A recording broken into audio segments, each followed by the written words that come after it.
A partir de agora, sobe o giro do motor.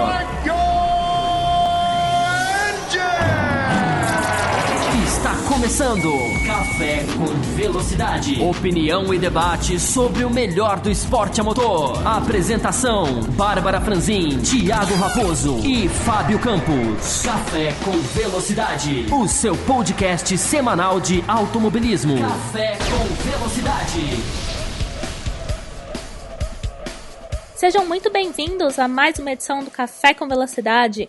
Hoje o nosso programa é especial e a gente vai falar tudo sobre a Fórmula Indy, que retorna nesse domingo, dia 13 de março, correndo lá em St. Petersburg. A gente vai falar um pouquinho sobre o calendário da categoria, pilotos, equipes, as principais mudanças, as regras. Então a gente tem muito assunto para falar aqui e eu já vou chamar o meu companheiro de bancada, Thiago Santa Rosa, que vai discutir junto com a gente hoje tudo sobre a categoria. Bom dia, boa tarde, boa noite. Bem-vindo a mais um Café com Velocidade. Bom dia, boa tarde, boa noite, Babi. Bom dia, boa tarde, boa noite a todos os ouvintes do Café com Velocidade dessa edição especial. Sim, a gente vai falar muito de Indy. É uma categoria que sempre traz muitos detalhes, sempre traz muitas provas emocionantes. Nos últimos anos, algumas coisas não agradaram tanto. Ela vem de uma temporada um tanto quanto complicada, infelizmente com acidentes e inclusive uma fatalidade. E vamos ver esse ano se ela consegue mudar a mente de algumas pessoas que desacreditam do que é a Indy hoje e o que ela pode voltar a ser num futuro bem próximo, uma categoria recheada de ultrapassagens, emoções. E nós vamos fazer aqui uma análise bem, não vamos dizer tão complexa, mas uma análise para quem quer curtir um pouco da categoria nesse ano de 2016. É isso aí, Rosa, e não estamos sozinhos hoje.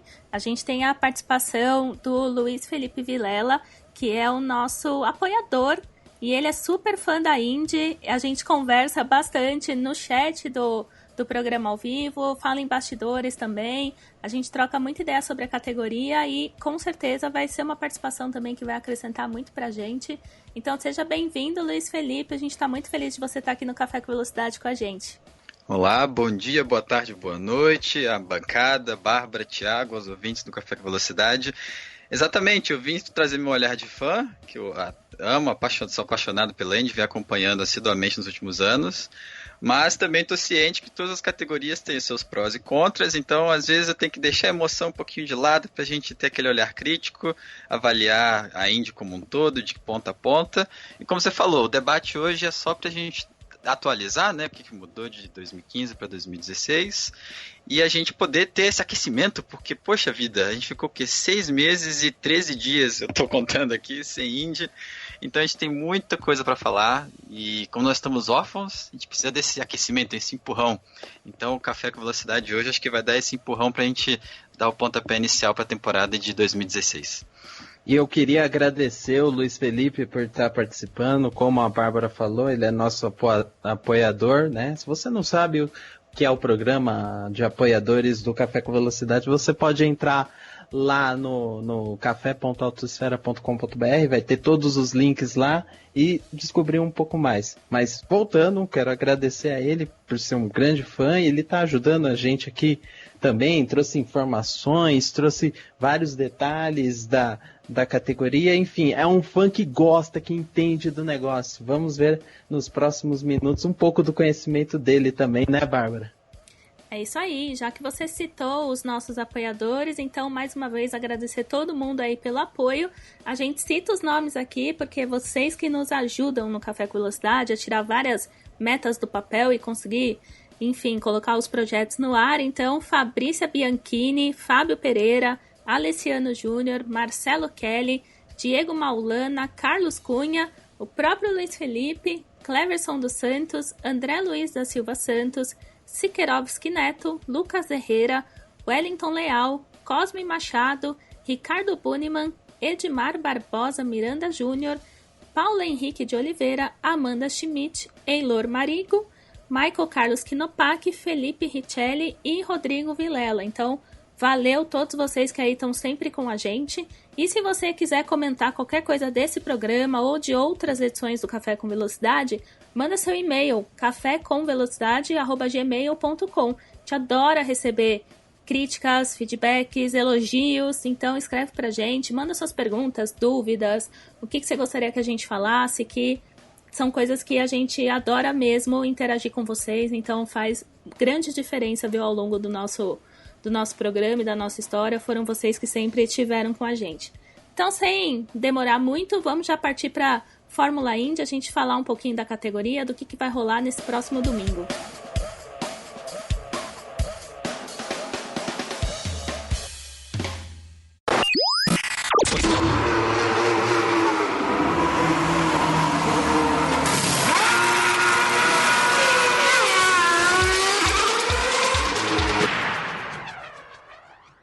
Fórmula Indy.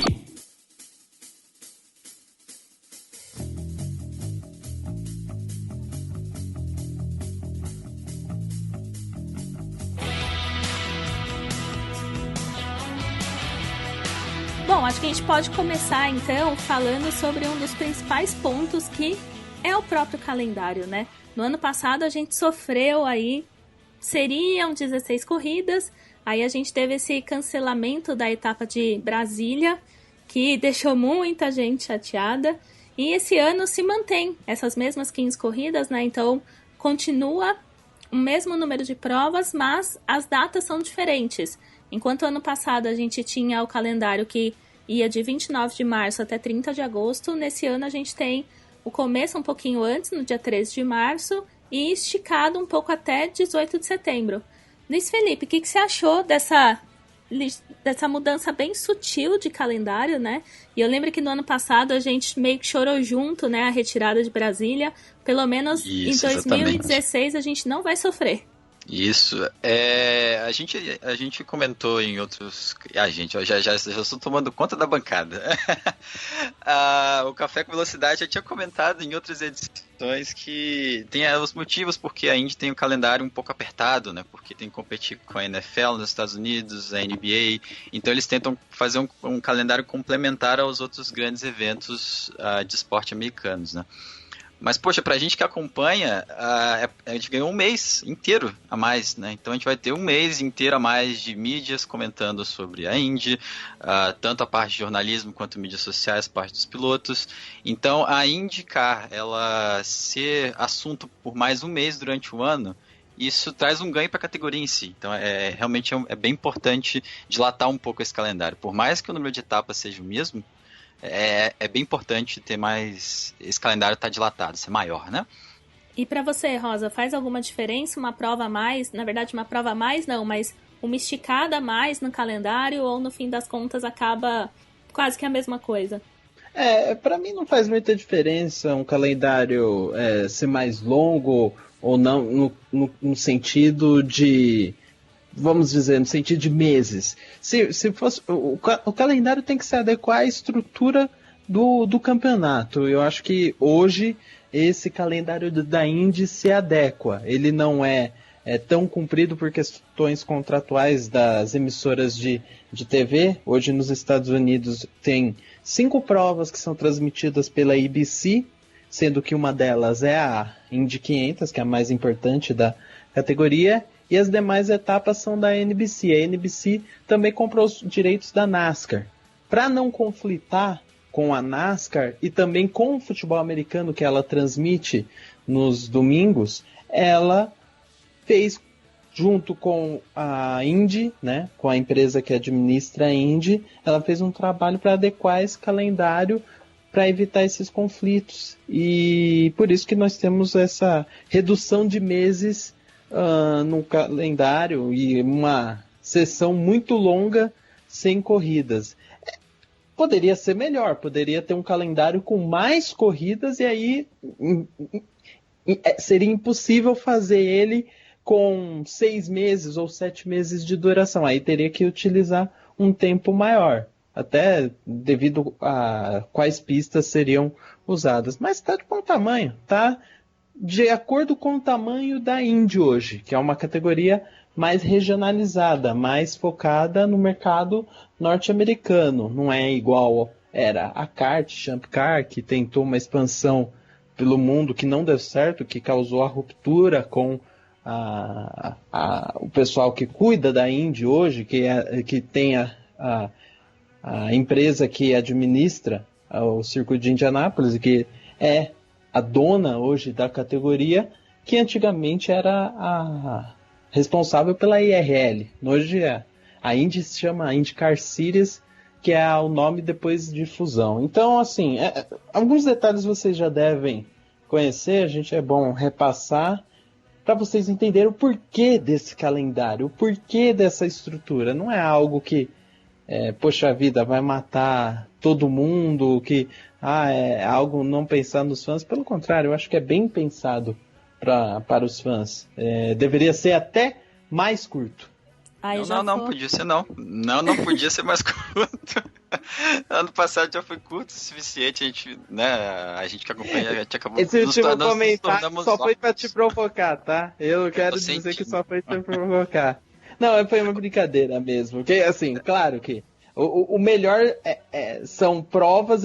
O melhor cenário é provas emocionantes com um calendário recheado. Mas dentro daquilo que a realidade apresenta, hoje o calendário é ideal. Tirando a brincadeira, tá? Que senão Luiz Felipe vai achar que eu sou contra a Fórmula Indy, aquelas coisas. Já tô traçando um perfil do Thiago aqui já, sobre a IndyCar Series. Mas é isso que você comentou, você comentou da época da IRL, da kart, realmente que eles tentavam fazer essa expansão e fazer corridas fora dos Estados Unidos, e também fazendo um paralelo com o que a Babi comentou, a gente acabou ficando triste, né? Porque a gente teve 3 anos, né, de São Paulo Indy 300 e depois não teve mais a corrida, e quando eles tentaram de novo, né, fazer essa investida aqui pro Brasil, teve todo aquele problema por conta do governo e acabou que a reforma da pista não saiu, aquela história toda, e a corrida não aconteceu, né? Tanto é que tinham boatos ano passado que não se concretizaram, falando que o circuito de Hermanos Rodrigues, o da Fórmula 1, ia entrar no calendário da Indy, que era essa tentativa de novo de tentar fazer uma corrida fora do território americano. Não aconteceu. Mas não eram boatos, houve realmente a negociação. Boatos, às vezes um cara lança uma notícia ou outra, mas nesse caso não foi boato. A própria categoria confirmou que houve negociações tanto da Hermanos Rodrigues quanto da pista de Laguna Seca. Até porque Laguna Seca já tem uma parceria com a Indy nas categorias menores, através do programa Road to Indy, que é patrocinado pela Mazda, que dá o nome ao circuito, né? O Mazda Raceway Laguna Seca. Então, assim, é uma tentativa de trazer novas pistas e pistas boas, né? O que seria mais importante. Exatamente. Eu não sei o que você acha, Luiz. Vou até te perguntar. Você acha que a Indy, por exemplo, precisaria de uma pista como a Hermanos Rodrigues, que é uma pista que a Fórmula 1 voltou recentemente, que é um pouco diferente daqueles traçados tradicionais dos Estados Unidos? Você acha que ela realmente precisa desse tipo de circuito para poder se desenvolver? Talvez precisar, talvez seja um termo muito forte, mas o que a Indy tem tentado nos últimos anos e que nós, quando assistimos pela TV, nós acabamos que a gente vê as arquibancadas por vezes não estão lotadas. A Indy já tinha pronunciado sobre a perda de público presencialmente, né, no autódromo. Então quando a gente pensa pistas boas, mas ao mesmo tempo tem dirigentes da Indy tentando trazer público para o autódromo, então a gente tem que fazer um pouco desse balanço. Então, Hermanos Rodrigues, tudo bem, é um traçado que foge um pouco do estilo da Indy, realmente foge, digo um pouco, bastante, né?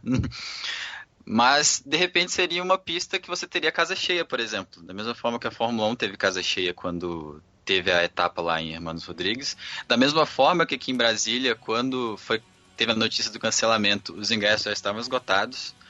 Então, assim, tudo bem que ter casa cheia e uma corrida sem graça com uma pista sem graça também não é interessante. Mas, pensando pro bem da categoria, um balanço entre uma pista interessante e o público É o que eu vejo que os dirigentes tentam encaixar.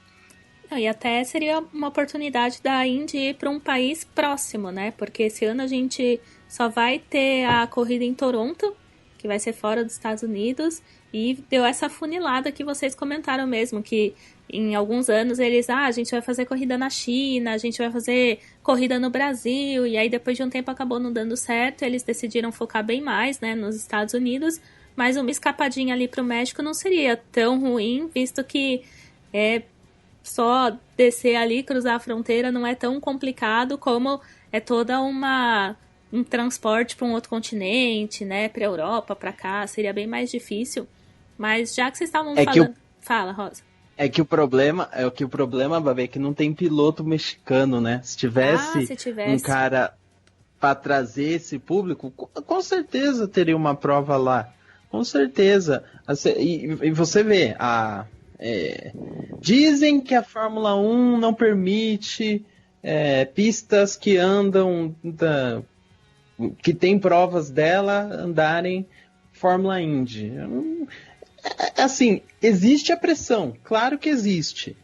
Isso deve ser natural até de uma categoria que em um momento da sua história, com as mesmas pessoas no poder, sentiu medo do crescimento da Fórmula Indy, que foi aqueles anos 90 maluco, que a Indy era uma categoria realmente top. Realmente, assim, estava brigando de igual para igual em competitividade, a audiência nos Estados Unidos era muito maior, enfim.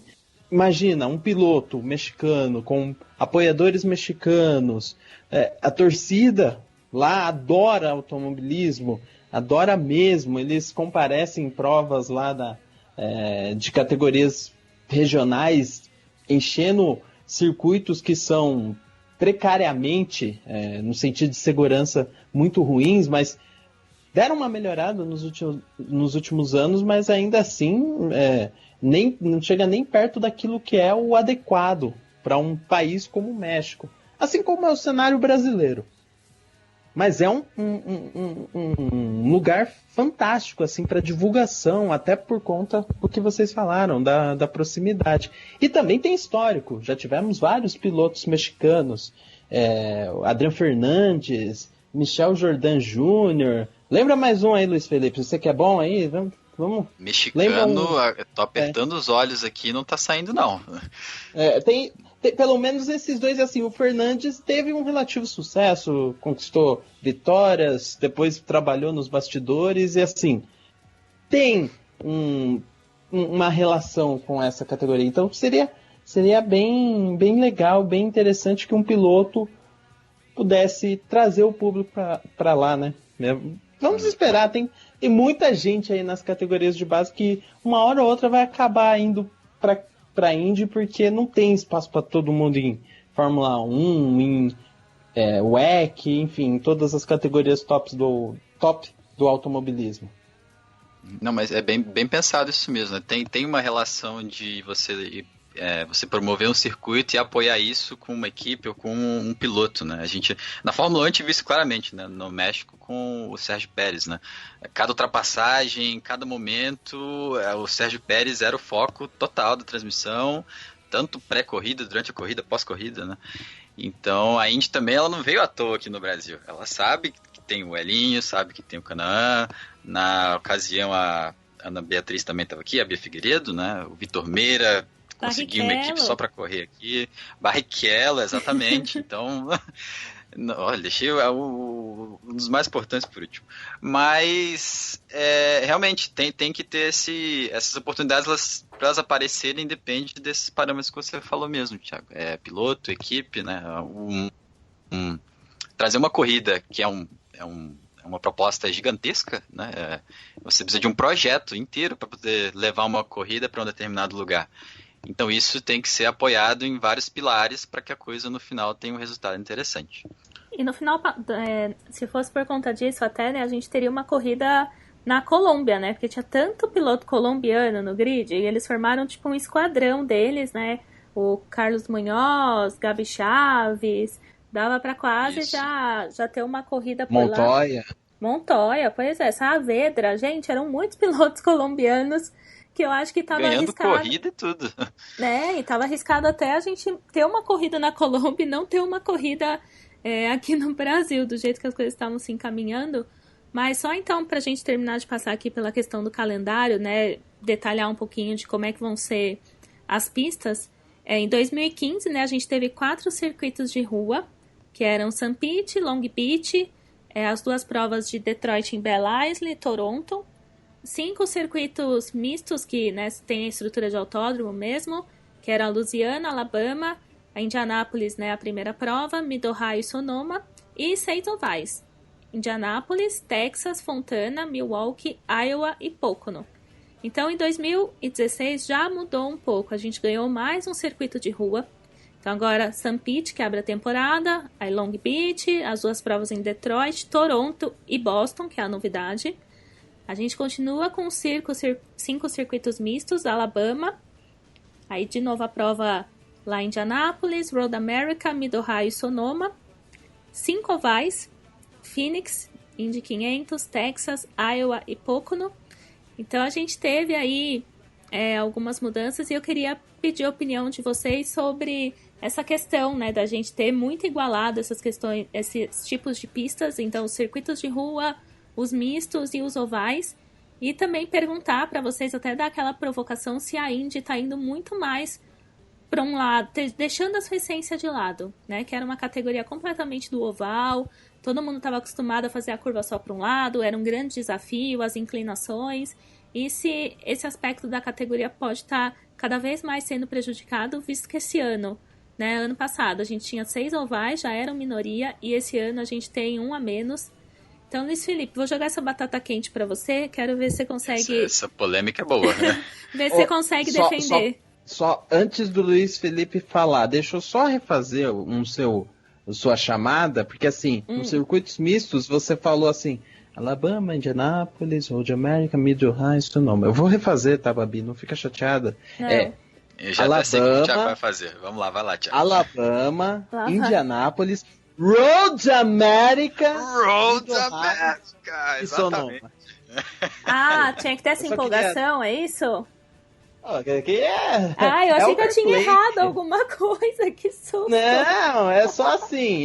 Você foi perfeita, Babi. É que, pra quem gosta, e aí o Luiz Felipe vai falar, Road America é das etapas top. É o circuito top, que tem que estar em qualquer campeonato que dispute nos Estados Unidos, não é isso, Luiz Felipe?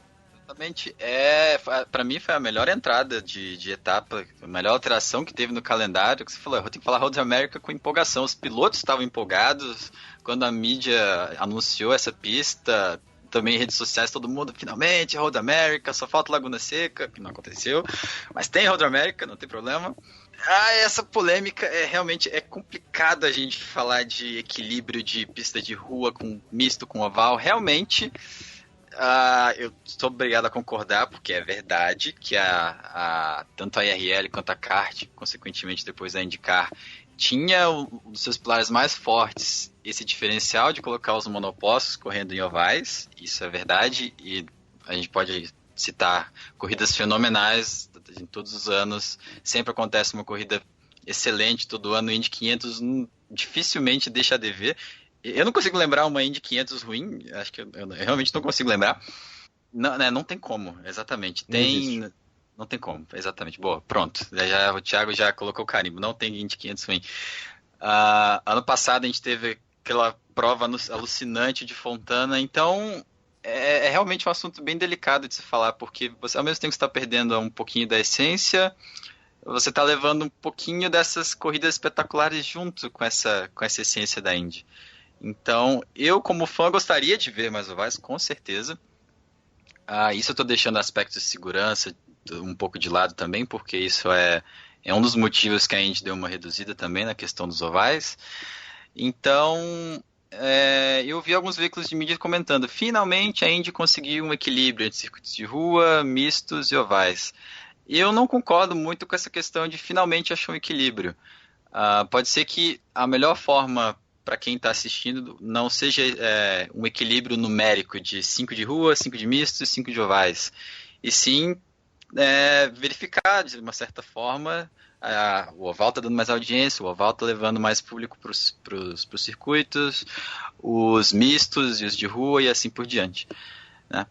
Então, assim, os ovais dá a impressão que traz aquela emoção, traz aquela agonia, aquela tensão. Você assistir uma pista de oval com monoposto, parece que você assiste com uma empolgação diferente, né? Você está vendo um circuito misto, você está vendo uma área de escape ali, você está vendo uma graminha aqui, você está vendo às vezes o carro reduzindo de 200 milhas por hora a 100 e pouquinho. E no oval não, é pé embaixo o tempo todo, é no limite. Realmente isso é um pouco da magia que, se tratando de monopostos, a Indy tem o privilégio de ser a única que consegue proporcionar isso. Eu fico um pouquinho triste, tem um pouquinho menos de ovais, mas isso também não tira o brilho da categoria, porque também nós temos excelentes provas nos circuitos de rua. Tanto é que com esses carros da Indy com zero kits agora, os pilotos têm que ficar muito mais atentos, porque tem as peças novas, o chassi está um pouquinho mais avantajado nas pontas, então fica um pouquinho mais apertado e a corrida também fica um pouquinho mais tensa por conta disso. E os circuitos mistos, agora que tem Road America, como diz o Thiago, Indianápolis também sempre é uma corrida excelente, Mid-Ohio é um circuito fantástico, Sonoma toda vez proporciona excelente corrida e agora está fechando o calendário, também não deixa a dever. Também colocar um parênteses, Sonoma está encerrando o calendário. Nos anos anteriores era geralmente um oval que fechava o calendário, isso também foi uma mudança da Indy. Então, acho que esse é o meu ponto de vista. O equilíbrio numérico não quer dizer que é o equilíbrio ideal para a categoria. Acho que o Thiago pode complementar isso aí. Na verdade, você tocou num ponto, Luiz, que eu acho mais importante. Da questão do equilíbrio está mais relacionado não na quantidade, mas sim a qualidade. Quando você esbarrou nesse ponto, eu achei mais importante. Porque tem uma visão que a Indy está perdendo a origem dos ovais. E não é bem isso. A Indy nunca foi uma categoria, e eu sempre bato nessa tecla, ela nunca foi uma categoria que sempre guiou em ovais. A característica dela é ter essa diversidade, também outra coisa que você comentou, Luiz, de poder correr em circuitos ovais e correr em circuitos mistos e de rua, que nenhuma outra categoria de Fórmula tem. Eu pego sempre o exemplo de quando eu comecei a gostar de Fórmula Indy, foi lá em 1989, que eu tenho lembranças assim de criança da vitória do Emerson. É claro que eu não acompanhei a temporada toda, que vi todas as corridas com a devida atenção, mas depois, quando eu cresci, eu pesquisei a respeito. E ela, para mim, é uma base, porque aquela temporada teve 6 provas em circuito oval. 6 provas. Isso. Estou até aqui com o aberto o calendário daquela época, que assim, é muito curioso. Tem Phoenix, tem Indianápolis, tem Pocono. Uma da, assim, 3... 4 dá 6, né? Que estão de volta, né? Assim, Milwaukee saiu por falta de... 4 dá 5, exatamente, tá parecido, né? Assim, saiu Milwaukee, que estaria ainda no calendário por... se não fosse problema de patrocínio, na verdade teve um problema com a empresa que administra a prova, que é uma empresa que tinha uma parceria entre 3 pessoas e uma delas era o Michael Andretti, que dava nome à companhia de promoção, só que aí teve problema entre os investidores e a prova foi cancelada. Mas se não, continuaria Milwaukee, que é um importante lugar da Indy, né? Até pelo aspecto histórico da etapa. Mas você vê, em 89 era equilibrado, tinham provas de rua, Detroit, Long Beach, Toronto já estavam lá, já aconteciam. Tinha uma etapa em Flush Meadows, na região onde hoje, desde aquela época, na verdade, se disputa o US Open, entendeu? Então, assim, a Indy sempre teve essa característica. É que talvez o grande problema é quando ela investe muito em etapas que não dão um retorno desportivo, como aconteceu no passado com Baltimore. Baltimore, em termos de público, foi um sucesso estrondoso em todas as suas etapas. Teve 2 anos com sold out e 1 ano, o último ano dela, o público era muito bom mesmo não tendo vendido todos os ingressos. Mas o que aconteceu?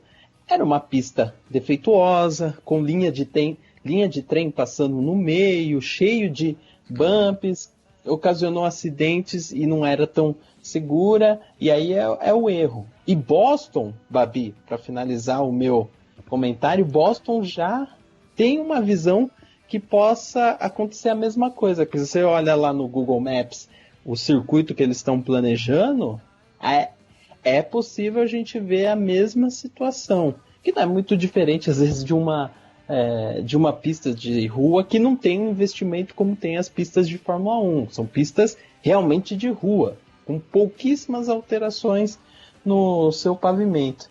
Então, vamos esperar ver o que vai acontecer lá em Boston. Eu tenho certo receio, mas estou feliz com o calendário. Eu acho que para a disputa de um campeonato com a proposta da Indy, é interessante essa mescla, sim.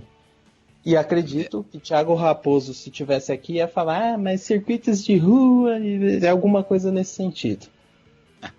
Não, e realmente Boston, eu só não falei Boston empolgado porque a gente não teve uma corrida lá ainda, né? É um traçado inédito, mas o Ryan Hunter-Reay gravou um vídeo, né? Ele percorrendo de carro normal, percorrendo o que vai ser o traçado. Assim, você fica um pouco empolgado mesmo, você vê vários prédios altos do lado da pista, você vê mergulhos, ou seja, você vai ter mudanças de elevação bem inclinadas, grandes. Você vai dizer, bem grandes. Obrigado. Você vai ter mergulhos interessantes, vai ter subidas interessantes, seguir ao carro, vai ter túnel também, então... vai passar por baixo de 2 viadutos, então visualmente é uma pista que você consegue olhar com o olho assim, interessado, realmente você fica um pouco interessado em entender. Mas o que você falou, aspecto de segurança, bumps demais, isso acaba prejudicando o espetáculo na hora da corrida. Então eu espero poder ano que vem poder falar que Boston foi um sucesso, a gente falar Road America, Laguna Seca, que eu tô torcendo para chegar ano que vem, e a gente fala que Boston foi uma excelente corrida e que a gente quer ver de novo em 2016 uma excelente corrida. Eu tô otimista com Boston, mesmo tendo essas ressalvas, eu tô otimista com essa nova corrida também. Vou falar para vocês que o meu único medo em relação a Boston é que os pilotos da Indy, eles não se comportam muito bem em circuitos de rua, né? Pistas apertadas, eles sempre causam vários acidentes. E por ser uma primeira vez... Os pilotos da Indy, eles não se comportam, pra mim. Mas eu acho que em pista de rua é pior. Nossa, quantos acidentes, né? Sem dúvida. Aquele com o Canaan e com o Hélio, que o carro passou raspando na cabeça do outro. O próprio acidente com o Franchitti. Então, pista de rua geralmente é sinônimo de caos na Fórmula Indy. Ainda mais num traçado que ninguém conhece. Então eu tenho essa preocupação, mas não vou, né, virar o jogo e dizer que eu não torço para dar certo. Vamos esperar essa prova para ver o que vai acontecer. Mas só sobre esse equilíbrio aí no calendário, até que eu puxei a discussão, eu queria ver um pouquinho mais de ovais, sim. Acho que faz falta, né? É uma das características da categoria, tem 5, mas parece que fica pouco. Então se tivesse mais uns 2, assim, que desse para ter essa variação, acho que seria legal. E agora uma pergunta para vocês, porque, né, Café com Velocidade, aqui a gente tem que fazer todas as perguntas. Então, mesmo fora desse calendário, a gente tem que falar de Fontana, porque foi uma das provas mais disputadas e mais polêmicas da temporada do ano passado da categoria.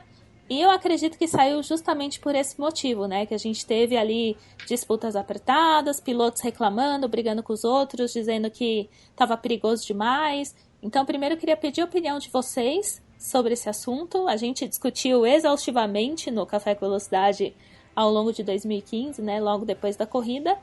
Então, pedir a opinião de vocês e também saber se manteriam para essa temporada ou não. E se a categoria perde com essa retirada de circuito por questão de segurança. Vou jogar essa bomba no colo do Luiz Felipe já, de cara. Tá vendo? Quem é o novo na bancada sofre com as bombas primeiro. Vamos lá, eu aceito essa bomba. Realmente também é assunto delicado, como você falou, rendeu algumas horas de discussão no café. Eu vou dar meu olhar de fã primeiro e depois o olhar mais crítico. O olhar de fã é que aquela pista é uma pista fantástica. Ela é uma pista extremamente larga, que ela acaba propiciando melhor as disputas com os carros da Indy, porque não é como a NASCAR, né? Você não pode ter, se um carro dá um toquinho no outro, isso na Indy pode ser catastrófico. Em outras categorias não é bem assim. Então você tem uma pista que consegue acomodar um 2-wide, um 3-wide, às vezes até um 4-wide, com os carros tendo suas respectivas linhas e, consequentemente, você assistindo, você vê várias disputas. Para mim, isso foi uma perda tremenda. Agora, o olhar crítico a gente tem que trazer todo esse lado intenso da corrida, porque Fontana, acho que essa palavra define muito bem, intensidade. Foi uma prova muito intensa, tanto por essa questão das disputas, por ter sido uma corrida excelente de se assistir, as bandeiras amarelas fizeram a disputa ficar ainda melhor, você tinha pilotos se conservando, mas no geral estavam todos eles muito agressivos, buscando posição, você conseguia sentir tinha 80% do grupo realmente querendo andar na ponta, querendo ser o primeiro todo momento da corrida. E foi intensa também nessa questão da segurança, porque você pensa, caramba, né, os pilotos realmente estão realmente agressivos, a pista acomoda, mas se você tem um momento de uma relargada que está todo mundo junto ali fazendo aquele package race, né, que eles chamam, que é você ter, né, todos os carros juntos ali, pode ser perigoso. Então, eu acredito que retirar a Fontana talvez não fosse a melhor solução. Assim, você eliminar um problema, mas a causa permaneceu praticamente da mesma forma. A gente vai falar um pouquinho de segurança lá na frente, mas esse tipo de problema pode acontecer, de acidentes mais graves, etc., pode acontecer em qualquer outro oval. Então, eu querer cortar Fontana 500 do calendário simplesmente por segurança não é o melhor parâmetro, né? Acho que o Thiago pode complementar aí também, refrescando a nossa memória dos outros motivos que Fontana foi retirado, mas eu vejo isso como você tratar o problema, mas não a causa do problema, né? E aí, Thiago? Primeiro que assim,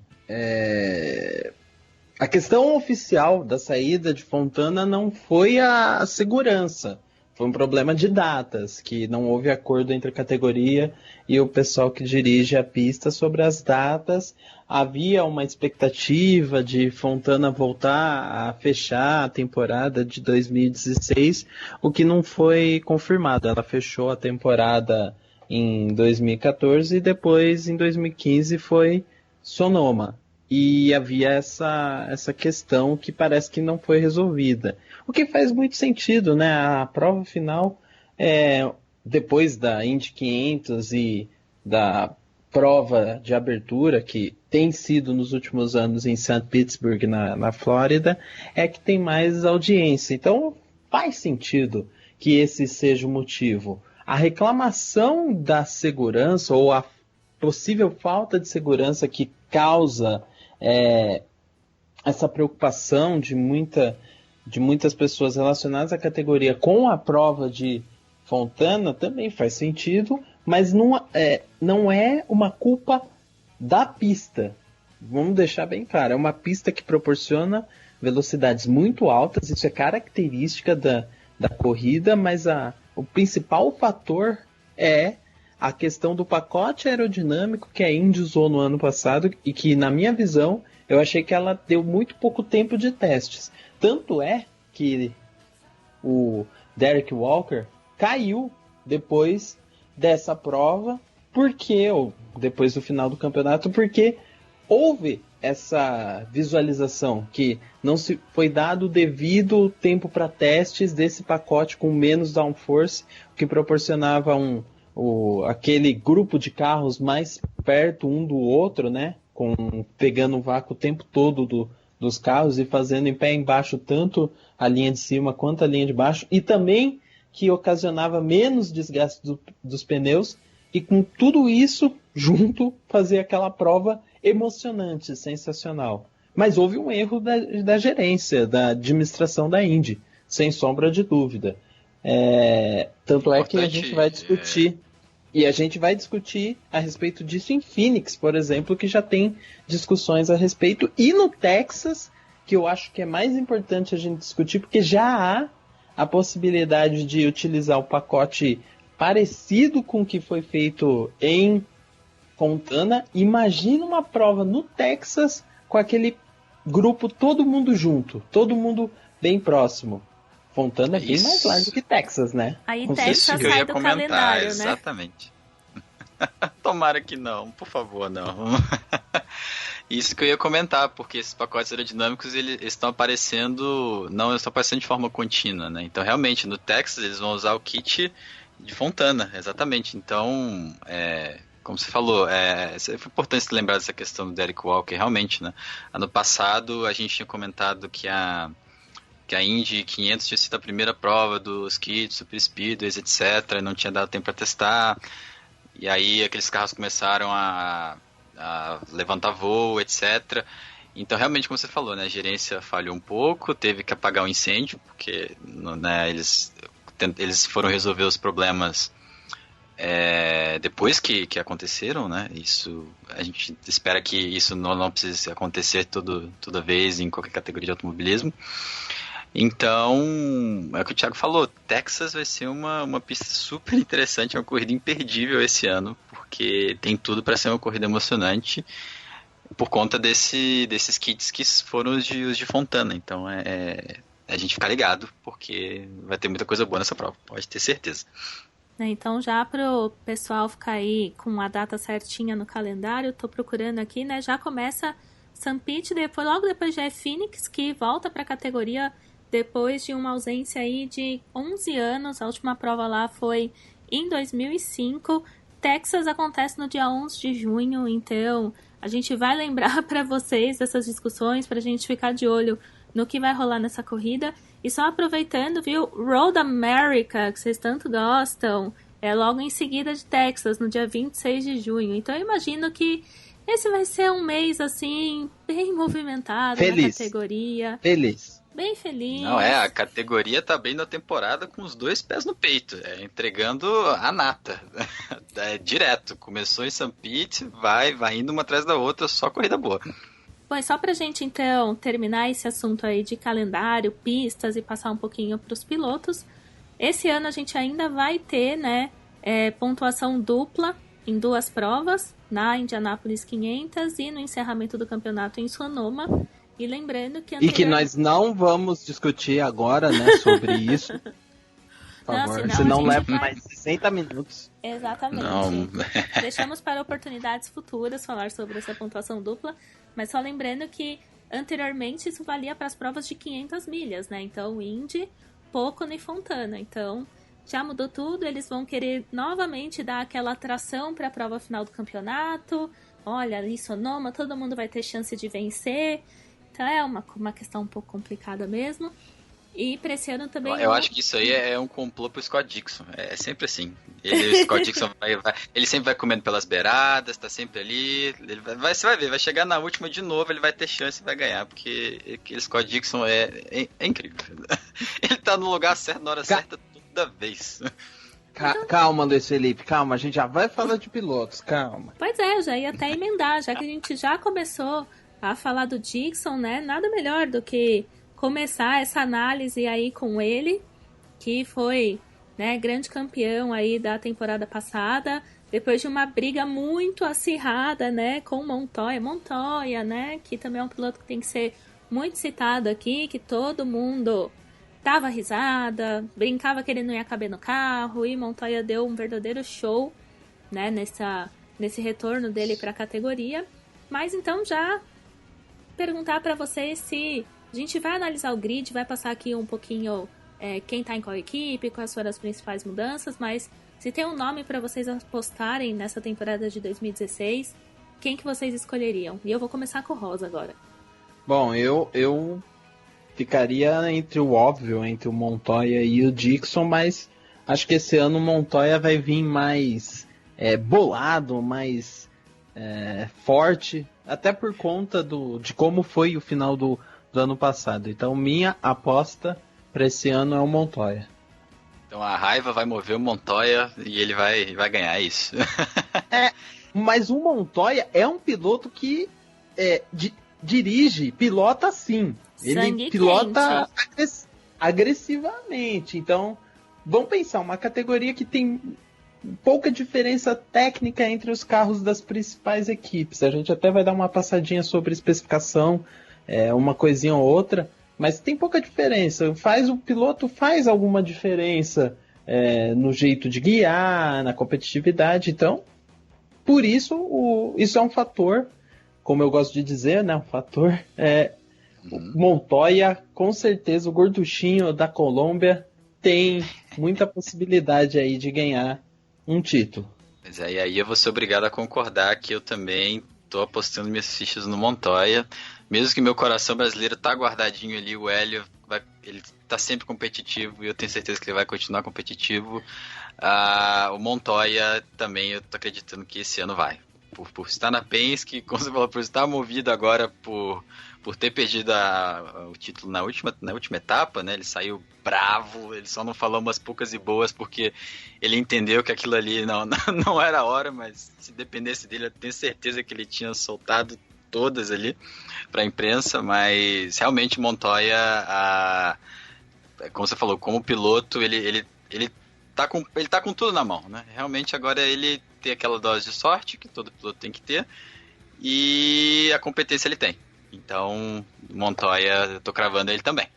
Aí, o Montoya, o mais importante da gente lembrar também da temporada passada foi a vitória, né, nas 500 milhas, que eu acho que foi ali o grande momento que ele falou assim, olha, gente, voltei, sou competitivo, né, quem achou que eu só ia ganhar uma corrida ou outra, eu tô no páreo, e eu acho que aí ele calou todo mundo e fez uma grande temporada, e eu acho que pra ele foi ainda mais difícil, porque depois de você sair da categoria, querer retornar, todo mundo fica meio com dúvida, a idade, a forma física, os reflexos, eu acho que ele deixou todo mundo ali no chinelo e fez um trabalho muito bom. É um grande nome, mas tem tantos pilotos na Indy, eu acho que eu apostaria para brigar pelo campeonato, que eu não sei dizer um só. Então, eu acho que eu vou contrariar vocês e vou pro Scott Dixon, que é um piloto que quando a gente tá ali achando que ele tá meio morto, o cara aparece, ressurge das cinzas e faz um campeonato espetacular. E um outro nome que eu ficaria de olho também é Graham Rahal, porque no ano passado ele fez uma temporada incrível, um piloto que é bem arrojado, às vezes eu acho que ele passa um pouquinho do ponto, mas é um cara que tava ali querendo ir atrás das vitórias, brigando, e também foi um nome muito bem, né, nessa última temporada. Eu acho que para esse ano a gente pode ficar de olho nele, que vai reservar uma surpresa ou outra. Exatamente, o Graham Rahal, se tivesse o fator sorte aí, contou contra o Graham Rahal na etapa no ano passado, né, porque ele estava na briga no campeonato, ele na penúltima etapa em Pocono sofreu um acidente, então não pôde pontuar na etapa, e na última etapa o carro dele não estava bem acertado, então acabou saindo da competição, mas como você falou, ele era um piloto que sempre estava em cima, sempre estava querendo ganhar, e acertou muito bem em várias corridas, então realmente, como você falou, é aquele piloto que a gente tem que assistir com o cantinho do olho atento. Ele conseguiu 2 vitórias na temporada passada, vários top 5, top 10, foi muito bem mesmo, terminou no 4º lugar no campeonato, só atrás do Dixon, Montoya e Power, que não é pouca coisa, ficou à frente de grandes pilotos como Hélio, Hunter Hay, o próprio Tony Kanaan, então é um cara que eu particularmente vou ficar de olho nessa temporada para ver o que ele vai aprontar por aí, mas também passando agora um pouquinho, né, da formação das equipes, né, como é que fica aí essa dança dos pilotos, que na Indy é ainda mais complicada, porque tem gente que participa da temporada toda, tem gente que vai fazer 4 provas, alguns vão só para Indianápolis mesmo, então a gente vai tentar explicar aqui um pouquinho como é que vai ficar cada time, começando, né, pelas equipes grandes. Então a Penske, tudo a mesma coisa, se mantém Montoya, Castro Neves, Pagenaud e Power.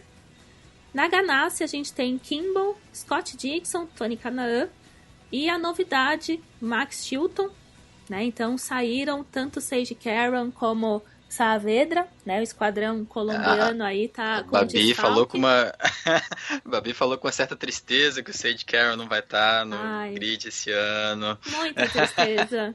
Mas ele ainda corre as 500 milhas, né? Já anunciou patrocínio e tudo mais. Então, dá para ter um gostinho aí.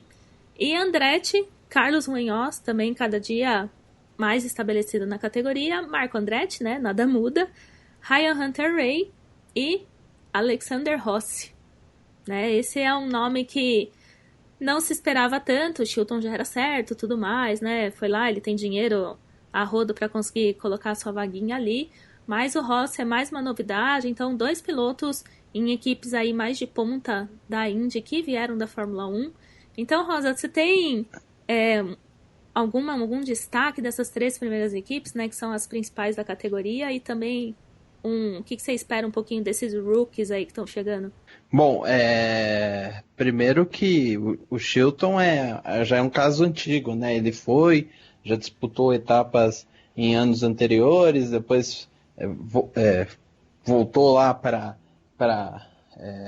o ambiente da Fórmula 1, não deu certo, voltou de novo para a Indy e agora está aí com uma oportunidade de ouro e tem impressionado. Teve um bom desempenho nos testes em Sonoma, é um piloto que tem um nível internacional, não é um piloto de primeiro nível na Fórmula 1, mas para o nível da Indy ele pode fazer muito bonito, eu acho, principalmente nos circuitos mistos e de rua.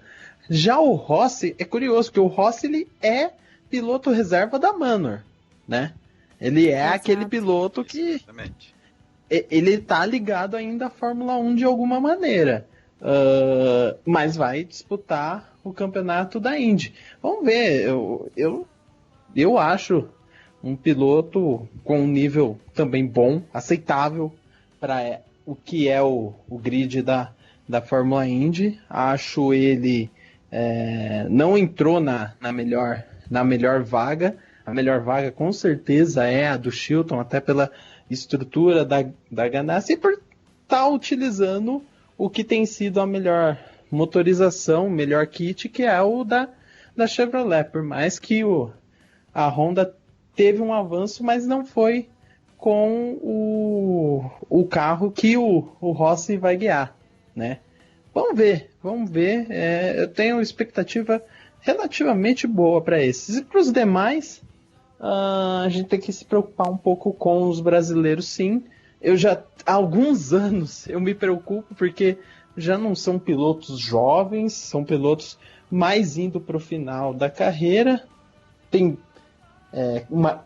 tanto o Tony quanto o Hélio, carreiras belíssimas, desempenhos monstruosos, já ganharam Indy 500, o Tony já foi campeão da categoria, o Hélio ainda busca esse título, mas não tem, o que me incomoda não tem nenhum outro piloto brasileiro a ponto de entrar na categoria e que tenha histórico na categoria. Assim, tá muito longe de ter alguma reposição à altura nesse momento. Mesmo no passado aí recente, com o Luiz Razia fazendo algumas etapas na Indy Lights, mas não é o foco dele e não tem sido o foco de nenhum outro piloto. Conhecemos alguns outros pilotos que estão tentando fazer o programa Road to Indy, mas é bem longe ainda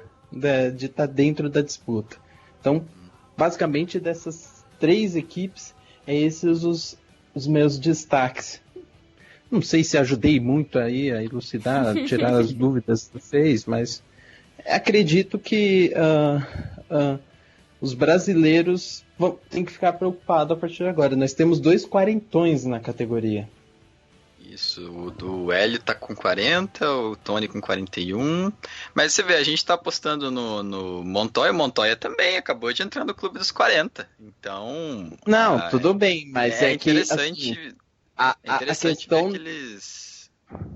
a questão desse caso, Luiz, não é em relação ao desempenho. Creio que eles podem ter bons desempenhos. O problema é, vamos dizer, reposição. É ter um piloto brasileiro que possa entrar e disputar. O Montoya, se você for ver pela Colômbia, não tem esse problema.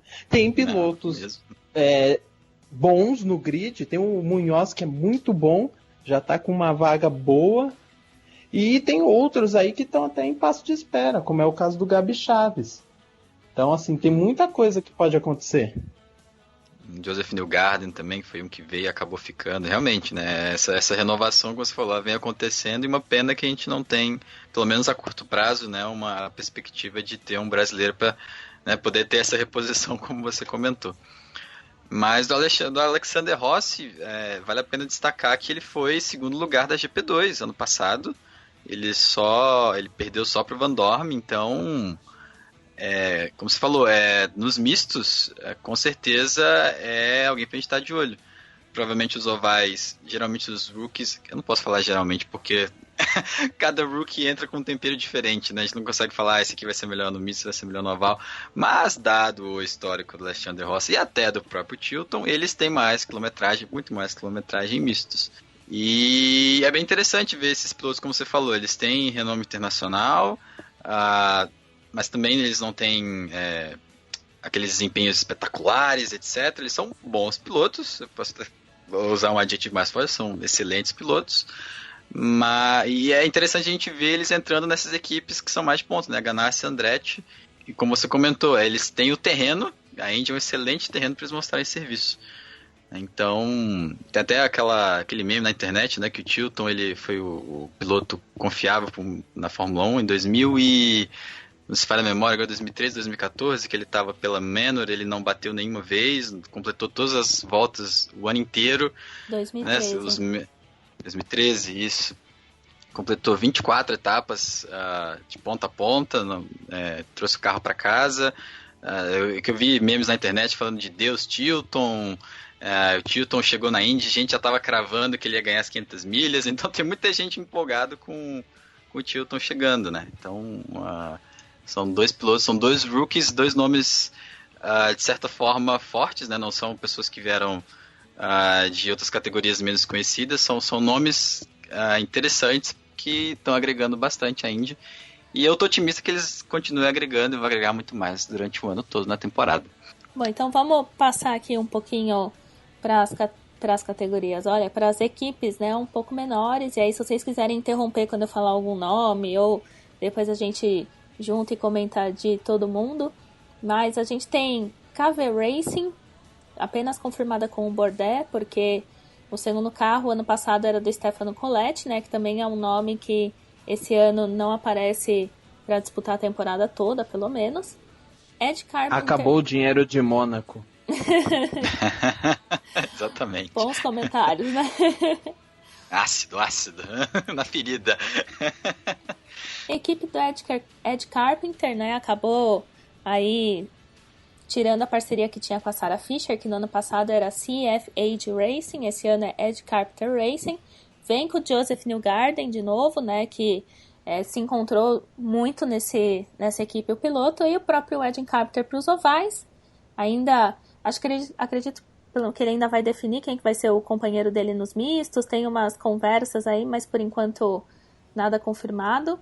Schmidt Peterson, essa é uma equipe que é bem interessante da gente olhar, porque temos James Hinchcliffe e o Mikhail Aleshin voltando para a categoria, né, depois do acidente horroroso que ele sofreu, ficou um tempão de fora da disputa. E o curioso é que também, né, o Hinchcliffe volta depois de 9 meses parado por conta do acidente que ele sofreu às vésperas das 500 milhas. Então, gente, essa é uma equipe da superação, né? 2 pilotos que estão voltando, e eu acho que vai ser interessante ficar de olho neles também. Não, com certeza. O Hinchcliffe, bons, né? Isso, exatamente. Se o Hinchcliffe não fosse um piloto exemplar, com certeza ele talvez poderia estar na geladeira, né? Então a equipe esperou toda a recuperação e agora ele está de volta. Realmente bem interessante. E só para fechar, então, as equipes que vão correr, né, pilotos que vão correr a temporada toda. Dale Coyne, esse ano bem melhor, porque ano passado, senhor, era um desastre. Conor Daly fazendo sua primeira temporada completa, então ele também entra como rookie na categoria, apesar de ter feito aí já algumas provas para a categoria. E acabou de ser confirmado também o Luca Filippi, que era quem rodava aí com o Ed Carpenter, né? Fazia as pistas mistas pro Ed Carpenter correr nos ovais. E agora ele também vai fazer a temporada toda. Então vocês têm, né? Depois a gente pode também repassar quem já tá confirmado para fazer parte da temporada, porque tem alguns rookies que vão correr dessa maneira. Mas, Rosa, dessas equipes, você tem algum destaque para fazer? Algum nome? Talvez alguém que possa crescer mais nessa temporada? Eu acho que é o Hinchcliffe o destaque de todas essas equipes. Eu acho que é o que tem o melhor condição entre os pilotos citados, né? Eu logo abaixo coloco o Neil Garden, questão de piloto.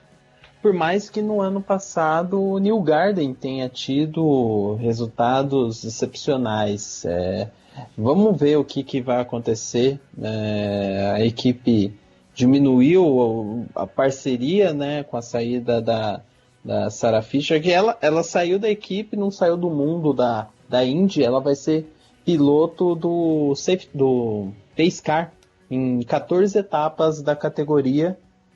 É interessante, né? Interessante. É interessante que ela tá no meio, mas vamos ver da equipe, né? O que vai acontecer com eles? Que acertou a mão. Quando eram duas equipes separadas, ambas tinham problemas, se juntaram as estruturas, ficou legal, e agora volta a equipe do Ed Carpenter a estabelecer uma operação sozinha. Vamos ver o que vai acontecer.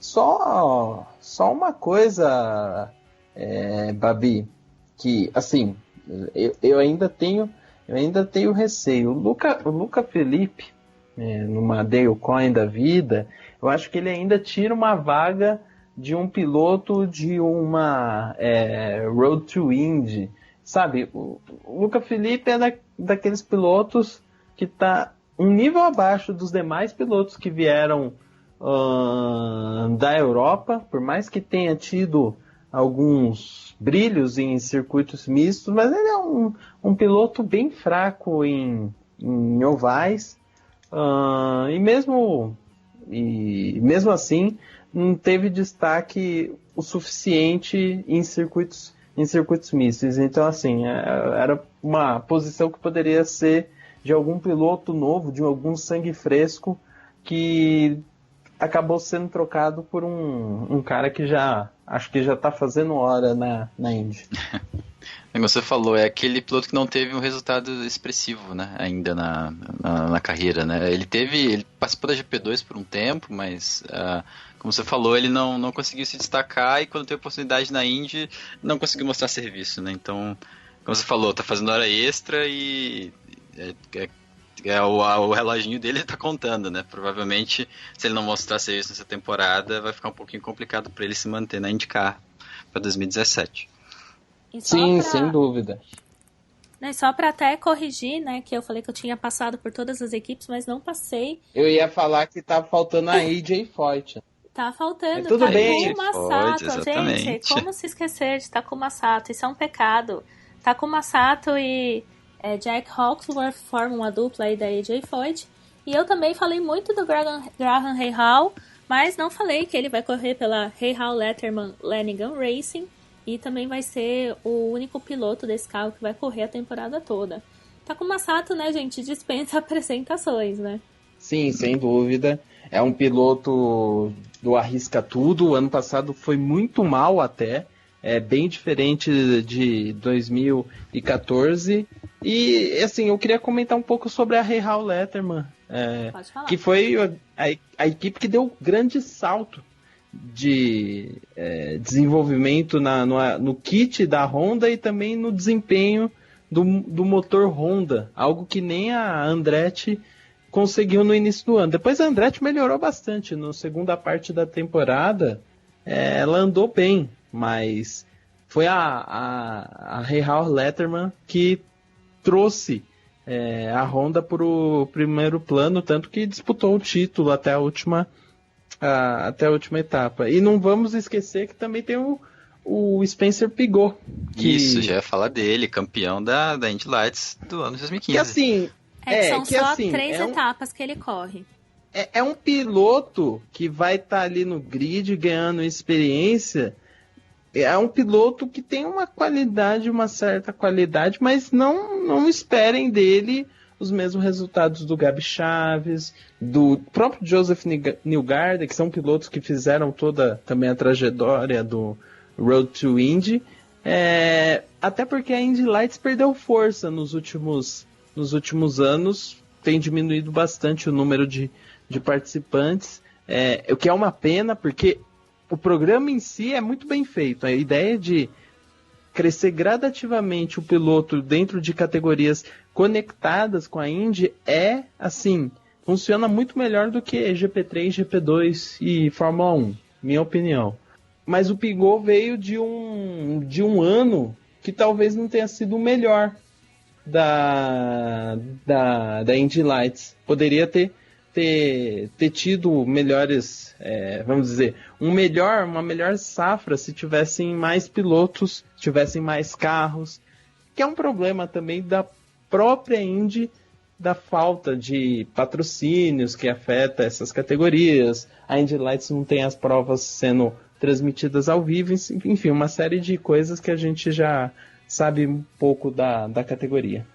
Mas independente de, você falou, talvez ele não tenha mostrado tanto serviço, mas entre os pilotos que estavam nessas categorias de base e contando com a temporada de 2015 da Indy Lights, ele acabou sendo o melhor, né? Então é justo, né? Ele ter essa chance de poder mostrar um pouco de serviço na IndyCar.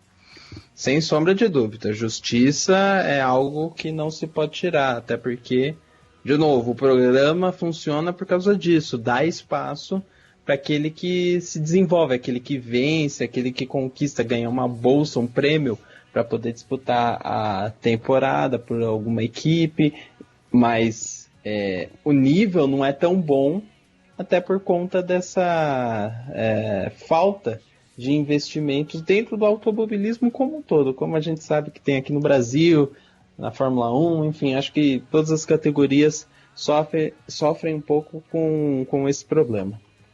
Mas é interessante, assim, você apresentar a Indy esse ano, os rookies, né? Falar, Alexander Rossi foi segundo lugar na GP2, o Pigot foi campeão da Indy Lights, o Chilton fez, sei lá, acho que 35 corridas na Fórmula 1, né? Então é interessante. Mesmo como você falou, não podia ter sido mais, né? Mas você poder dar poder descrever os pilotos dessa forma é bem interessante também. E só então pra gente passar por pilotos que não vão competir a temporada toda, mais alguma outra prova, a Catherine Led, né, ela também foi anunciada como piloto que pode entrar para uma futura equipe chamada Grace Autosport, então é um tema aí que eu vou acompanhar para ver o que vai acontecer. O Brian Clauson, ele vai correr pela terceira vez as 500 milhas pela equipe Jonathan Birds Race. Quem mais que a gente tem aqui? O próprio Spencer Pigot, que a gente mencionou, né, vai correr 3 provas, então ele tá em St. Pete esse final de semana, o GP de Indy no misto e também Indianápolis. Schmidt Peterson mantém os 2 pilotos. Aí tem a Pirtek Tim Murray, que também confirmou que nas provas de Indianápolis vai correr com Matthew Brabham, que também é um piloto que tá vindo da base, tem um sobrenome que a gente não precisa nem comentar muita coisa, né, a gente pode dispensar essas apresentações. Na Dale Coyne, a Pipaman também vem mais uma vez correr aí nas 500 milhas. Lazier Partner Racing também confirmou Buddy Lazier para a Indy 500, que é um piloto também que está sempre disputando a categoria, né, essa prova em especial. E também tem a possibilidade, né, do Kurt Busch, que é um nome aí que já tem, né, essa intimidade com a Indy, está sempre passeando entre NASCAR e Indy, e ele também mencionou que poderia disputar essa edição das 500 milhas, até porque, né, a 100ª edição, então eu ainda imagino que eles vão anunciar muitas atrações e muitas coisas que a gente não imagina, e até podem ser pilotos participando, né, por que não? Então acho que é uma prova aí que vai vir com muita gente, muitos nomes diferentes e curiosos para disputarem, eu acho que vale ficar de olho também. Com certeza, e como para Indianápolis são os 33 mais rápidos, que já são mais inscritos do que vagas no grid, né? Então, com certeza esse ano vão ter mais pessoas tentando, e aí a gente vai ter os 33, digamos assim, melhores selecionados para ter essa edição mais que especial, comemorativa da 100ª Indianapolis 500. E me corrigindo, a Catherine Led corre desculpa. sim, viu, Indianápolis. Só pra consertar a informação, pra ninguém ficar perdido na hora que ela aparecer lá na pista.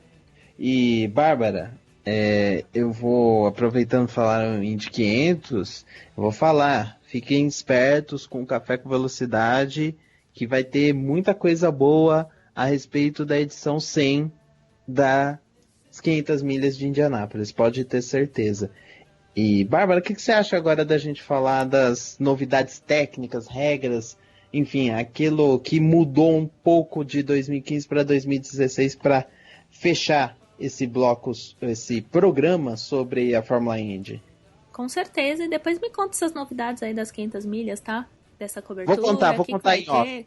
Conta pra mim, que eu tenho certeza que o pessoal... O Thiago tá sabendo de tudo. Eu acho que o pessoal já tá bem curioso aí pra saber o que vai acontecer, mas pra maio ainda tem um tempo, então segurem aí, fiquem só com esse teaser no ar, né?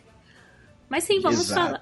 Mas vamos falar aí um pouquinho, né, dessas mudanças. Tem algum ponto, Rosa, que você quer trazer pra gente? Eu tenho alguns aqui anotados pra gente já discutir, mas se tiver um em especial que queira comentar. Eu acho que a grande questão que as pessoas têm que ficar atentas é a alteração no Push to Pass para esse ano, né? Agora os carros da Fórmula Indy vão ter um Push to Pass com maior capacidade, né? Eu tô aqui buscando o valor exato, que são 20 cavalos de potência a mais. Sim. Mas ele tem um valor de abertura do turbo, que é isso que eu estou buscando aqui para confirmar. E assim, isso vai proporcionar mais ultrapassagens, teoricamente, em circuitos de rua, né? O valor aumenta de 160 para 165 kPa. E com isso se ganha 20 cavalos de força para os pilotos poderem fazer as ultrapassagens. A gente é bem crítico aqui com isso na Stock Car, que deixa as provas com um jeito artificial. Na Indy é um pouco mais difícil de ultrapassar, mesmo utilizando esse recurso.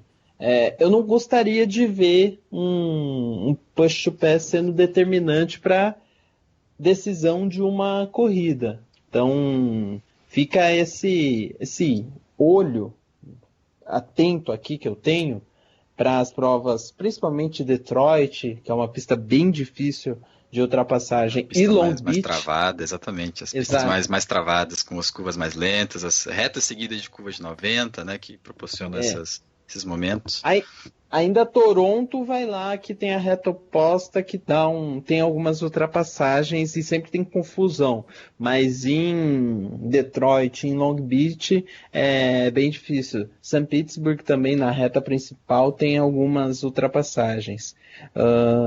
Eu quero ficar bem atento com isso para a gente não perder o equilíbrio que tinha entre a disputa vamos dizer, a disputa ficar no âmbito do quem é melhor piloto e não de quem aciona o botão no momento correto.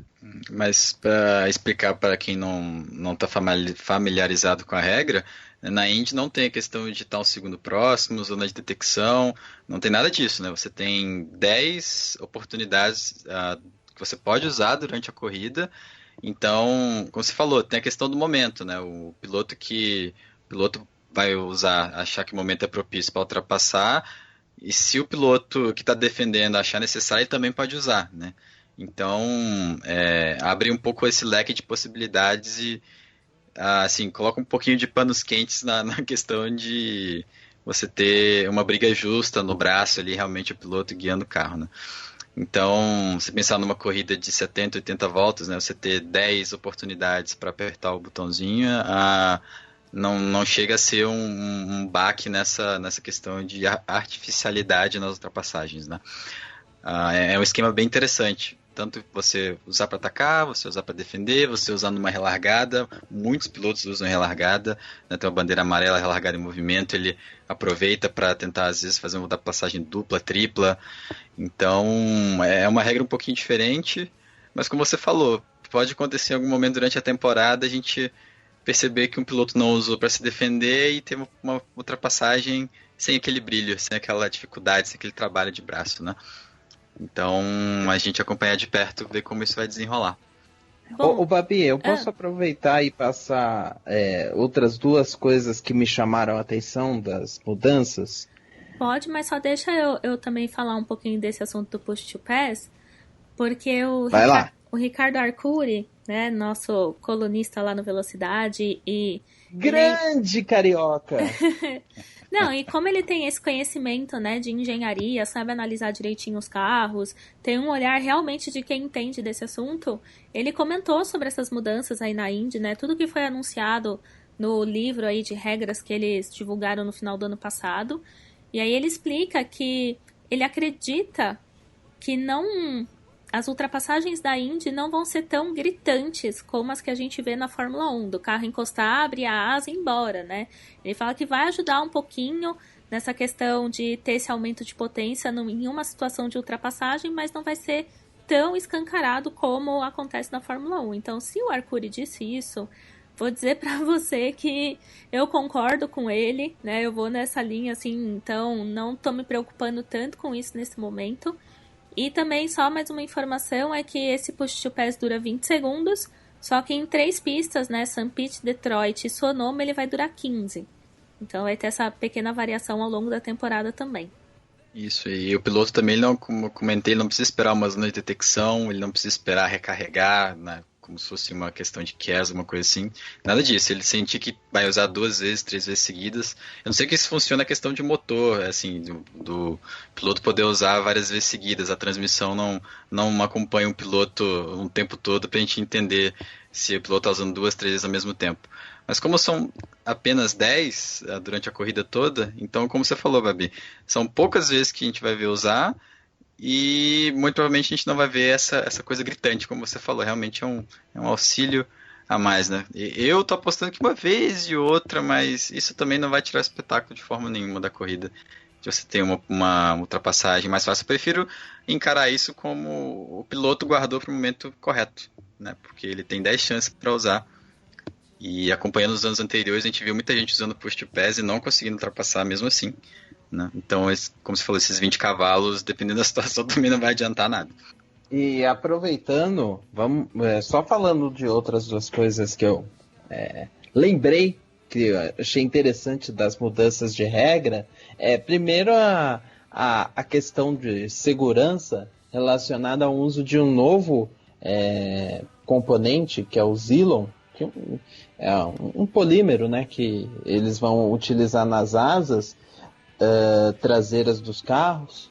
É interessante, né? A busca por componentes que reduzem impacto, que não tenham tanto perigo para os pilotos em caso de uma batida, soltados de um carro e ir em direção a um capacete, ou até mesmo ao corpo do piloto. Lembrando um pouco até a questão do James Hinchcliffe, por mais que não tenha sido um pedaço de asa, foi um pedaço da suspensão, e esse problema já foi corrigido logo depois do acidente do Hinchcliffe no ano passado. Mas como é importante essa tecnologia, a busca de novos componentes para poder auxiliar na segurança dos carros. Isso é uma coisa assim que pode passar despercebido, mas é muito importante, principalmente num carro que tem vários apêndices aerodinâmicos, e esses apêndices se soltaram ao longo de provas do ano passado e que se mostrou um problema. E outra coisinha, Babi, que a gente até recebeu essa informação do Luiz Felipe, e eu busquei até procurar um pouco mais sobre isso, é a questão da mudança da SU dos carros, que agora só permite que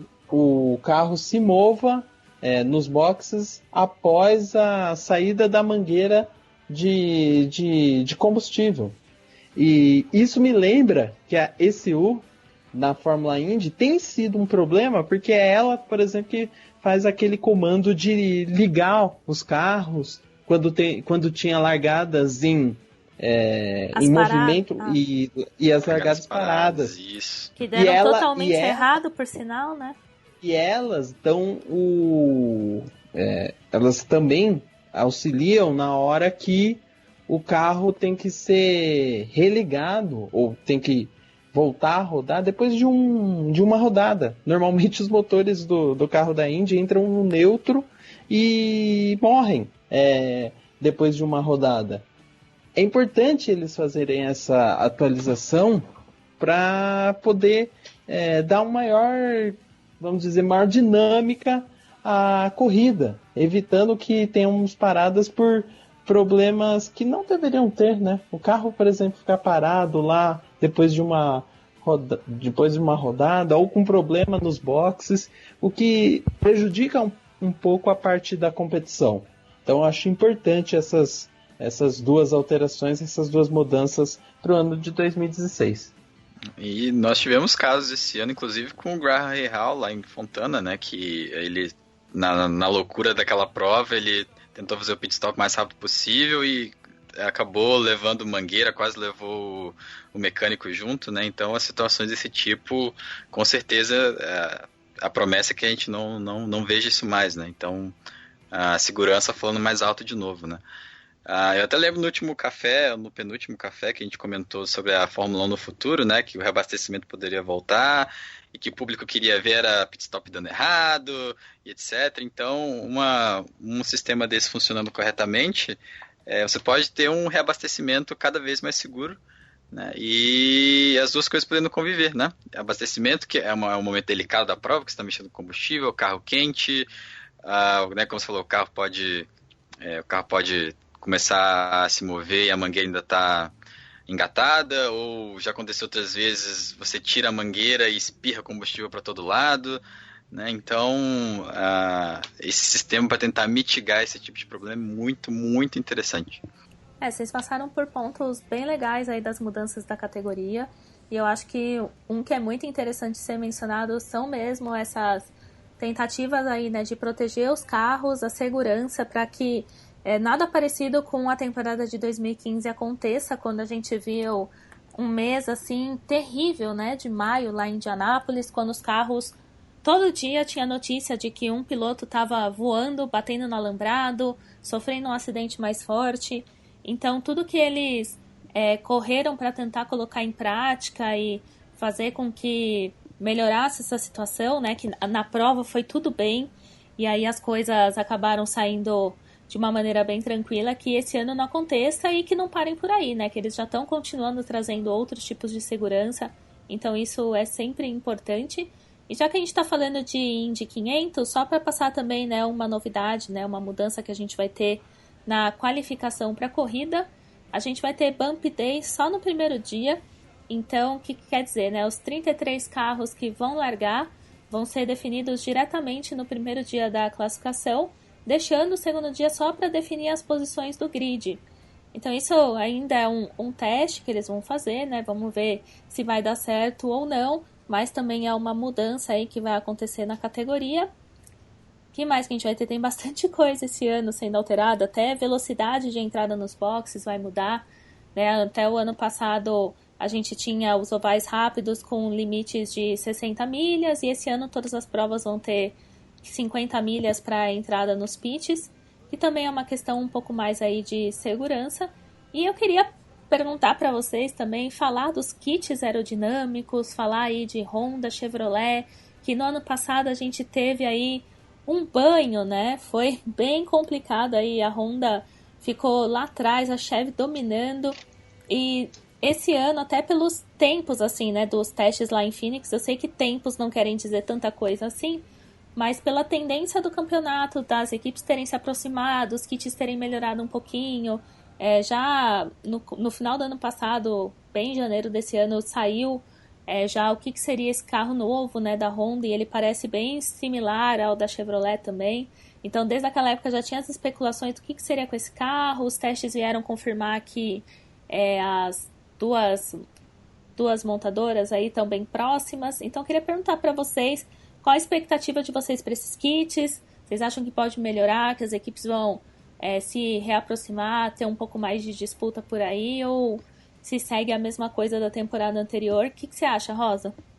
Bom, a tendência é continuar. Nós não tivemos grandes atualizações dos kits, né? Tivemos só alguns acertos, como eu falei, mais focados na parte de segurança, os motores e tudo que envolve motor, que também acaba influenciando no desempenho entre Chevrolet e Honda. Também teve muita pouca coisa que mudou, questão técnica que dificilmente vai dar alguma diferença na pista. Por exemplo, não tem mais a questão, uma das montadoras utilizava um aditivo no combustível para o motor e agora não é mais utilizado. Então, assim, coisas mínimas que não vão gerar um grande ganho para essa temporada. Eu acho que está certo. É um momento de maturidade desse modelo que a Indy está usando. O ano passado teve muitos problemas. É preciso dar um tempo. Não é porque essa é a 100ª edição, aliás, corrigindo essa frase, não é porque este ano teremos a 100ª edição das 500 milhas de Indianápolis que deveríamos ter um cronograma de atualização dos kits e dos motores. Acho que isso seria um erro da categoria. Pensar mais em segurança, como tem pensado, pensar mais em divulgação, pensar nas coisas que realmente faltam para a Indy nesse momento. Então, é bom que ela permaneça com essa estrutura e até, aproveitando esse tema sobre os kits aerodinâmicos, não necessariamente os kits, mas os fornecedores dos kits, que são a Honda e a Chevrolet, esse ano eles aumentaram o valor do leasing dos motores das equipes de 750 mil para $1 milhão. Nos anos anteriores, elas estavam tendo prejuízo nesse valor, nessa negociação com as equipes. Então veja só como é difícil fechar a conta da categoria em 2016, mesmo com esse aumento, o orçamento das equipes, na maioria delas, está equilibrado, porém não pode se fazer uma grande mudança, um grande desenvolvimento, porque se você muda muito, coloca uma nova estrutura, como aconteceu com a Fórmula 1, colocou um novo motor para reduzir custos, no primeiro momento você vai ter um investimento maior, porque os custos vão aumentar. Isso é complicado. Essa balança também tem que ser colocada nas contas para entender um pouco o que pode e o que não pode acontecer na Indy. Exatamente, você tocou num ponto crucial, você tentar fazer uma mudança estrutural de algum componente da categoria, e como você comentou, você dá um passo para tentar reduzir os custos, mas no primeiro momento você acaba gastando muito mais, porque o projeto pode ter alguma falha, né, como a gente observou essa questão dos voos, etc., chassi, por aí vai. Então, como você falou, é uma balança muito interessante de observar. Mas o que a Babi falou tem razão. Realmente a Chevrolet, se você olhar os tempos dos testes, né, em Phoenix, a Chevrolet realmente continua dominando um pouquinho. Então, como você falou, a promessa é de nosso palpite, né? A promessa é que a Honda chegou mais perto, mas a Chevrolet ainda tem uma certa vantagem. E os números dos testes em Phoenix estão mostrando isso. Então agora é ver para a gente torça que no final tem o espetáculo, né? Não é uma escuderia, não é um fabricante, não tem uma dicotomia dentro da Indy, né? Chevrolet e depois Honda, que tenha uma disputa equilibrada entre eles. Bom, gente, então façamos aí, né, na questão das regras, dos kits, todas essas mudanças. Mas eu acho que só antes da gente encerrar, vou perguntar para vocês aí, né, qual a expectativa para essa prova que a gente vai ter no domingo. E não vale dizer, tô muito empolgado, vai voltar a categoria, porque todos os pilotos falaram isso, todo mundo, né? Eu e o Luiz aqui, Era saudade. Então a gente levanta essa bandeira, né? Super, a gente tá bem animado aqui também. E lembrando que ano passado quem venceu foi o Montoya, então ele já chegou, né, chutando balde na categoria. Essa corrida também vai marcar a largada de número 250 do Tony Kanaan, né, que ele vai também aumentar ainda mais o recorde dele na categoria. O Dixon, por exemplo, tem 191 largadas consecutivas, Kanaan destruindo as estatísticas.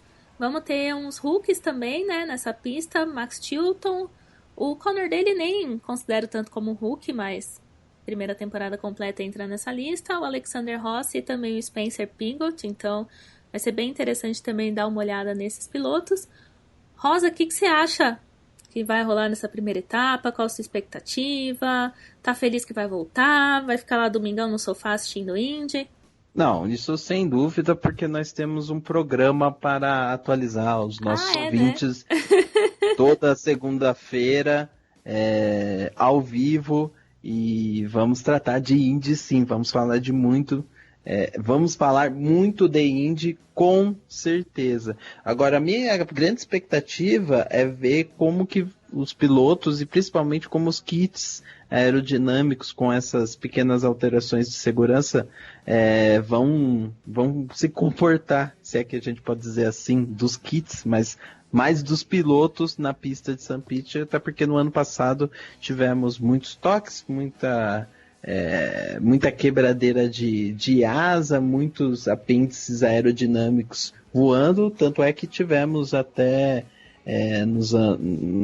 agora eu não lembro se foi no ano passado ou no ano retrasado, acho que foi no ano passado, que teve até torcedor ferido por conta de um dos pedaços que voou para as arquibancadas. Então a minha maior preocupação nesse momento é saber se essas alterações já terão algum efeito prático numa etapa que o ano passado deu um certo susto. E, claro, a desejar uma ótima corrida é o que toda pessoa que gosta de automobilismo espera. Isso sem dúvida nenhuma. E você, Luiz Felipe, suas expectativas para essa prova do próximo domingo, retorno da categoria?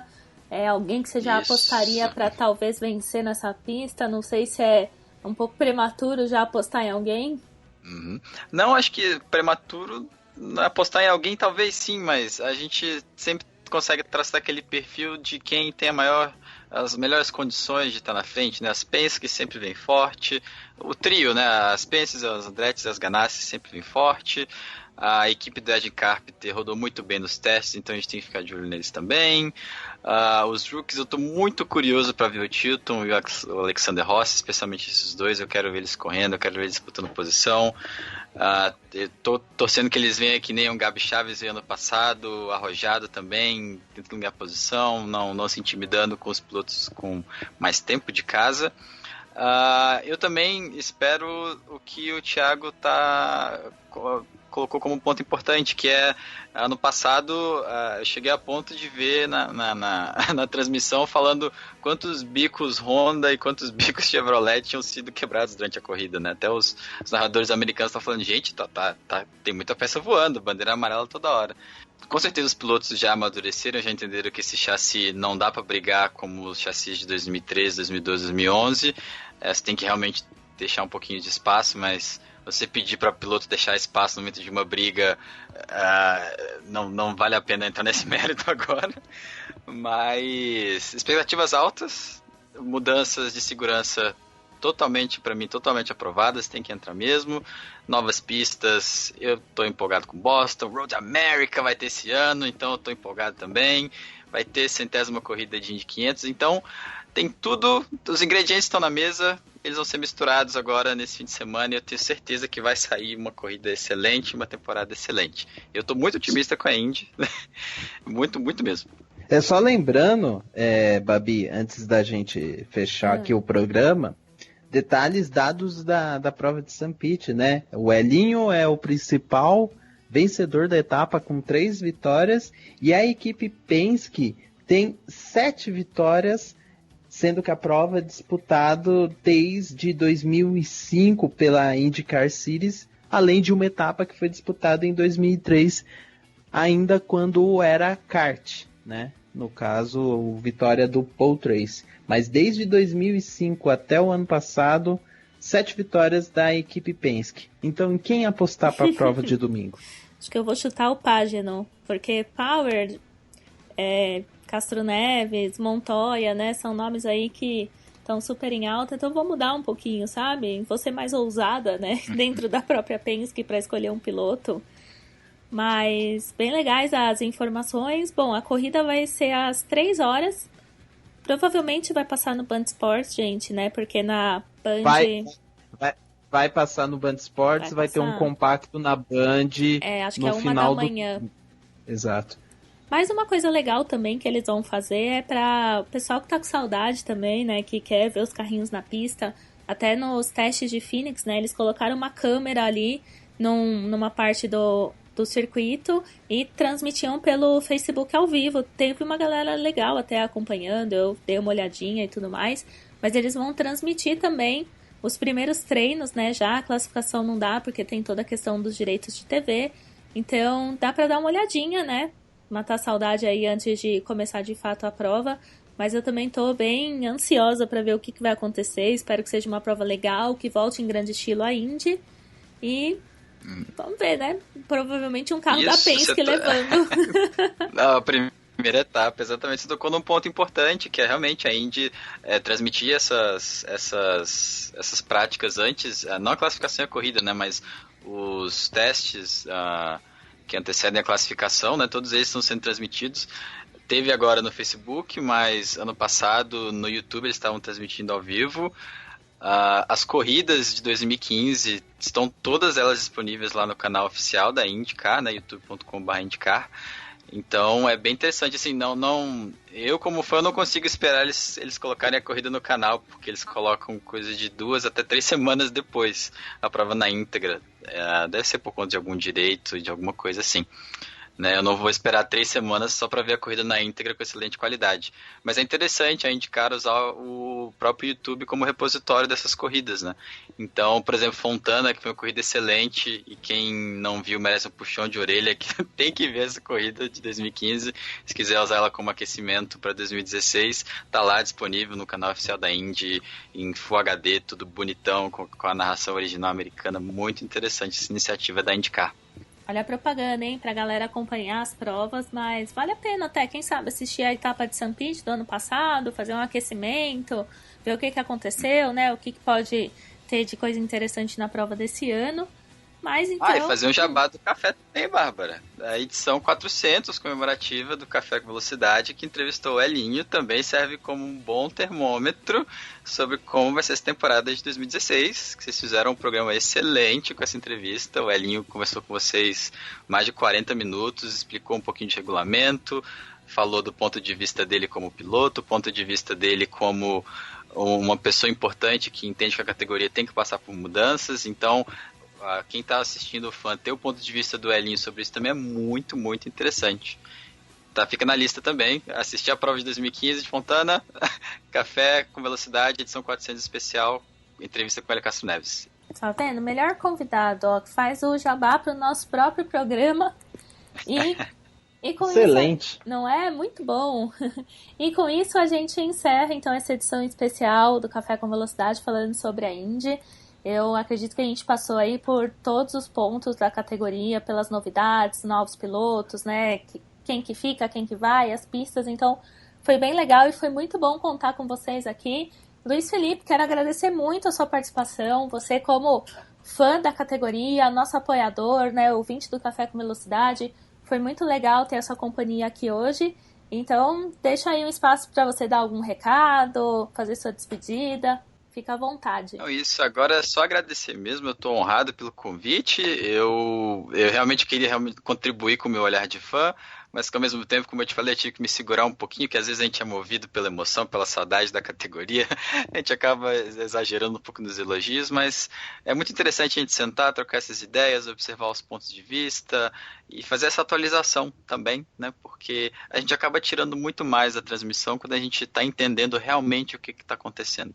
Então, essa edição acaba contribuindo para que o ouvinte, quando for assistir a corrida, for assistir as notícias, ler alguma matéria na internet, ele esteja por dentro do que está acontecendo, né? Então, eu que tenho que agradecer a oportunidade de vocês de estar discutindo isso aqui, esse assunto tão importante para mim, que é indicar, é importante para muita gente.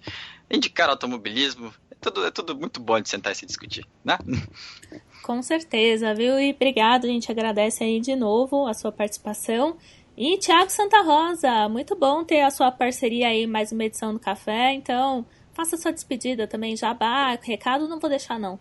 Não, vamos fazer o nosso jabá, então, vocês que estão ouvindo o nosso programa pelo café.autosfera.com.br, gostaram do programa? Vão lá, curtam, compartilham no Facebook, comentem, vamos lembrar, nós estamos na edição, temos a edição 407, uma entrevista com Lucas de Grassi falando sobre a sua carreira, sobre Fórmula E, sobre o WEC, enfim, bem legal também, vocês podem curtir, voltando um pouco para trás, e semana que vem nós vamos voltar com a edição ao vivo, já comentando das muitas estreias que vão ter nesse final de semana, além da Fórmula Indy, também tem Fórmula Truck voltando, nós vamos começar a nos preparar para a Fórmula 1 no outro final de semana, e ainda tem já programado algumas entrevistas aí para irem para o ar, então fiquem atentos, a agenda do Café com Velocidade está bem variada nesse início de ano. Então, recados dados, vocês já sabem o que tem que fazer, né? Entrar no nosso site, acompanhar aí todos os programas e depois assistir a Indy e escrever pra gente contando o que vocês acharam da prova, que a gente vai discutir bastante sobre o assunto na nossa próxima edição do Café com Velocidade. Hoje a gente fica por aqui. Muito obrigada a todos vocês que nos escutaram, que interagem com a gente, mandam suas perguntas e comentários. E a gente volta aí logo menos com mais uma edição do Café com Velocidade. Um abraço e tchau! Você ouviu Café com Velocidade, o seu podcast semanal de automobilismo, com Bárbara Franzin, Thiago Raposo e Fábio Campos. De volta na próxima semana com tudo sobre o esporte a motor.